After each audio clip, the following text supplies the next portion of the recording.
Bienvenue dans le confiné libéré avec le comptoir Malakoff Humanis de la nouvelle entreprise.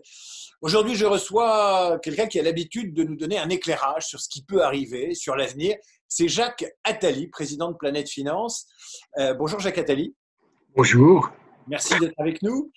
Jacques Attali, une question un peu indiscrète, une question personnelle, mais comment vous l'avez vécu, vous, ce confinement? Je l'ai vécu plutôt bien parce que j'ai eu la chance d'être confiné de façon agréable à Paris. Je l'ai vécu avec beaucoup de voyages annulés qui sont devenus des voyages virtuels et beaucoup de réunions à travers le monde, de conférences données à travers le monde. Un livre que j'ai eu envie d'écrire pour me faire une idée précise sur ce qui se passait.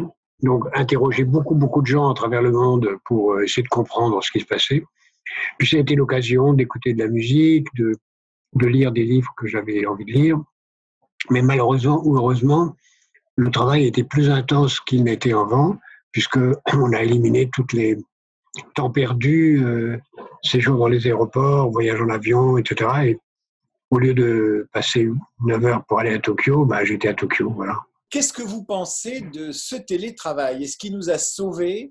Est-ce qu'il a des zones d'ombre? Quel regard vous portez sur ce qu'on appelle le télétravail, c'est-à-dire ce qui consiste pour beaucoup de gens à faire des réunions par écran interposé? Quel regard vous portez sur ce phénomène? Pour beaucoup de gens, le confinement a été possible et même pour certains agréable, pour deux raisons. D'abord parce qu'il y avait les technologies nécessaires, et ensuite parce qu'il y avait des gens qui travaillaient pour nous rendre possible d'être confinés.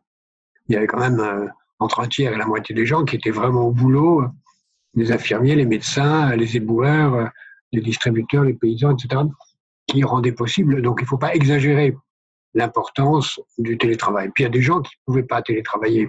Pour en revenir au sujet plus précis que vous évoquez, le télétravail existait avant et une pandémie, c'est toujours un processus, un choc qui accélère une évolution qui est en cours. Donc là, ça a accéléré une évolution qui est en cours. Donc elle a lieu maintenant avec des conséquences considérables, positives pour les économies de toute nature qu'elle permet de faire, très négatives parce qu'on est dans la solitude. Et vous m'avez sûrement déjà entendu dire, David, qu'une grande crainte que j'ai, c'est que l'entreprise devienne une juxtaposition de mercenaires déloyaux. Et bien là, c'est des mercenaires narcisses virtuels.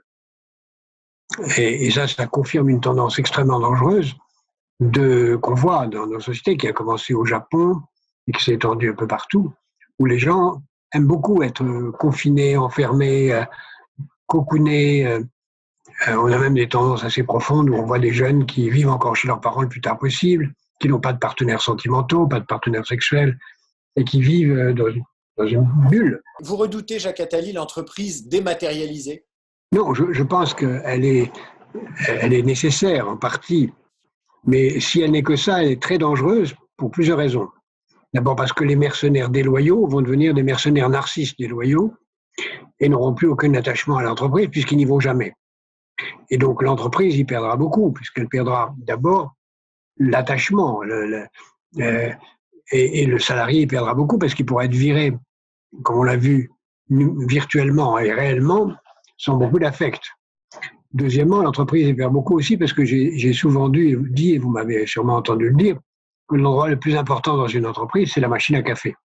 Parce que les gens s'y rencontrent d'une façon aléatoire et peuvent faire des rencontres de surprise. C'est le mot anglais serendipity. Ça, c'est le plus important. Ça disparaît. Et donc, la perte de sentiment d'appartenance et la perte de la créativité liée au hasard des rencontres, c'est très grave pour l'entreprise. Comment vous le compensez? On peut le compenser soit par des technologies, mais je ne crois pas que ça suffira, soit en maintenant des rencontres physiques, et les entreprises devront maintenir. Mais finalement, la bonne entreprise, au fond, c'est une entreprise dont les salles de réunion sont des cafés, des lieux de rencontre. Il est très important de maintenir l'identité de l'entreprise et pour ça, de créer un sentiment d'appartenance qui ne peut pas être maintenu que par le virtuel. Comment on peut inventer ou imaginer un contrat social entre les salariés et l'entreprise dans l'avenir, sachant qu'on a beaucoup parlé des cols blancs et du télétravail et des professions intellectuelles, mais qu'il y a un contrat social peut-être à réinventer avec ceux dont on a considéré qu'ils étaient vitaux dans leur travail pour l'économie? D'abord, il y a beaucoup de cols blancs qui vont perdre leur utilité parce que Je pense que la classe moyenne va être très menacée par cette crise parce qu'il y a beaucoup de cadres intermédiaires qui perdent leur sens. Deuxièmement, il est clair que ça devrait changer beaucoup de choses dans la hiérarchie des revenus ou des salaires, où les gens qui sont vraiment en première ligne mériteraient des rémunérations plus élevées que ceux qui sont planqués derrière leur bureau. Il est possible d'ailleurs aussi que le Covid disparaisse et qu'on retourne aux mêmes errements antérieurs. Il est possible que tout ça ne soit qu'une parenthèse, qu'après il ne se passe tout simplement rien du tout parce que les gens seraient ravis de revenir à la situation d'avant.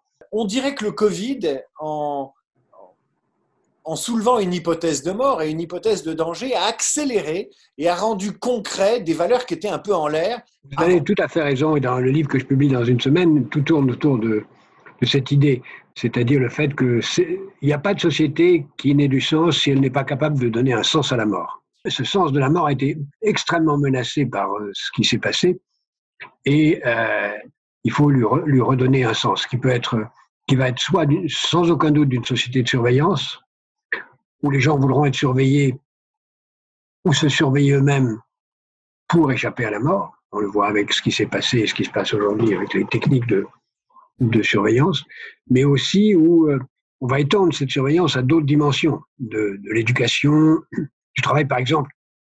On peut très bien imaginer dans pas longtemps, et c'est pas de la science-fiction, qu'une réunion virtuelle où les gens sont sur un Zoom ou autre ensemble, que des technologies qui existent aujourd'hui permettront au patron de mesurer l'attention que chacun porte à la réunion, l'intérêt qu'il trouve.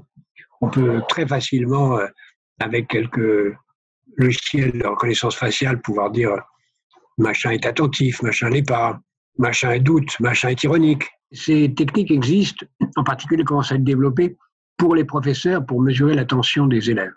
On peut très bien l'imaginer où dans la réunion, on voit apparaître en dessous du cadre défiler le degré d'attention de chacun. Vous imaginez ce que ça peut aller. On a le sentiment que l'État a fait un effort prodigieux en direction des salariés et des fonctionnaires quand il y a eu du chômage partiel. On a le sentiment que ceux qui participent à la fameuse Startup Nation, les premiers de cordée, les commerçants, les artisans, les indépendants ont été moins aidés que les salariés et les fonctionnaires. Est-ce que vous avez eu le sentiment qu'il y a eu un confinement à deux vitesses ? Non, je ne crois pas qu'on puisse dire ça. Les commerçants, pour l'instant, sont aidés. Tout le monde est aidé. En fait, la Startup Nation est devenue, comme les autres, une société collectiviste. On est passé de start-up à un sauf-cause. Provisoire, j'espère, mais un sauf-cause. Ou d'ailleurs, on n'a pas vu beaucoup de ces soi-disant start-upers de génie qui avaient inventé le fil à couper de beurre électronique, nous inventé quoi que ce soit d'utile, mis à part quelques exceptions, je pourrais nommer, mais les soi-disant génies de l'entrepreneuriat n'ont pas brillé dans ces 2 derniers mois, d'aucune façon. Vous ne pensez pas aux GAFA, parce que Amazon a performé, tout ce qui est livraison à domicile, les réseaux sociaux ont tenu compagnie. Non, aucun d'entre eux. Amazon a fait son travail, mais aucun d'entre eux n'a apporté une solution au vaccin, aux médicaments, aux tests, aux données de tracking, rien, absolument rien. Vous vouliez dire que ceux qui nous prêtaient la vie éternelle n'ont pas brillé en médecine ? Bah non. Ils nous promettaient la vie éternelle, ils ont été incapables, mais ils ne sont même pas occupés de ça. On n'a vu que personne. Vous aviez publié il y a 3 ou 4 ans un livre où vous donniez 5 clés pour se projeter dans l'avenir aux salariés ou aux individus, pour organiser leur vie dans un monde incertain. Je voudrais vous réentendre citer ces 5 clés. C'est d'abord être capable de comprendre que notre vie est aliénée, que nous sommes aliénés et que notre aliénation tient à ce que nous sommes nés quelque part, on ne peut pas choisir d'être né ailleurs à un autre moment, mais qu'on est aliéné. Et le Covid nous fait prendre conscience que notre vie est très courte. Donc cette aliénation est aussi une limitation de temps. Le deuxième, c'est de se respecter soi-même. Justement parce qu'on vit très brièvement, de prendre conscience qu'il est important de se respecter. D'ailleurs, on a bien vu que le Covid est parti d'un problème d'hygiène dans un marché de gros. L'hygiène est un élément essentiel. Donc se respecter et se faire respecter, tant d'un point de vue physique que d'un point de vue intellectuel, ça veut dire se prendre au sérieux. Troisièmement, penser que son destin ne dépend que de soi. Ne rien attendre des autres. Ça ne veut pas dire ne rien apporter aux autres, mais ne rien attendre de personne. Ne rien attendre de personne, et en particulier ni de l'entreprise, ni de qui que ce soit, tout en découvrant ensuite que c'est en donnant aux autres qu'on réussit sa propre vie, parce que c'est en donnant aux autres qu'on réussit à faire quelque chose qui nous épanouit. Quatrième principe, se rendre compte qu'on est unique.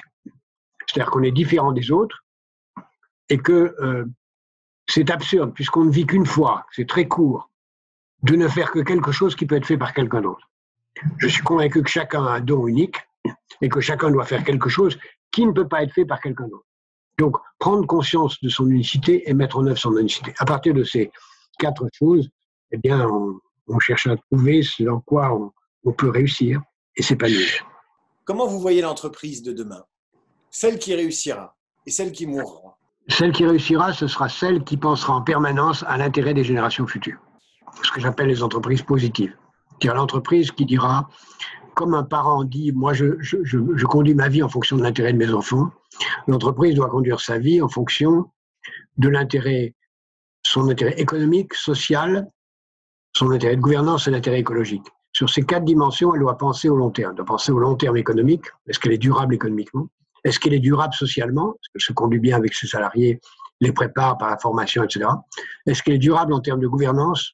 Est-ce qu'elle a une bonne gouvernance en intégrant les femmes, les minorités, la transparence et toutes les règles qui font une gouvernance correcte?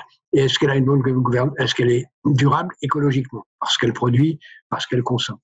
Le manager de demain, celui qui voudra emmener des équipes, celui qui voudra obtenir avec ses équipes un résultat, quel est son profil? Il doit penser à ces 4 dimensions de son objectif économique, social, gouvernance et environnemental. Et il doit être un animateur d'équipe, un révélateur des talents, qui ne craint pas d'être entouré de gens meilleurs que lui et qui est là pour faire en sorte que l'équipe fonctionne. C'est le chef d'orchestre. Le chef d'orchestre n'est pas meilleur que les instrumentistes. Il est là pour révéler les talents des instrumentistes. Jacques Attali, merci d'avoir été l'invité de ce dernier numéro du Confiné Libéré avec le comptoir Malakoff Humaniste de la Nouvelle Entreprise. Jacques Attali sort très prochainement L'économie de la vie chez Fayard. À bientôt.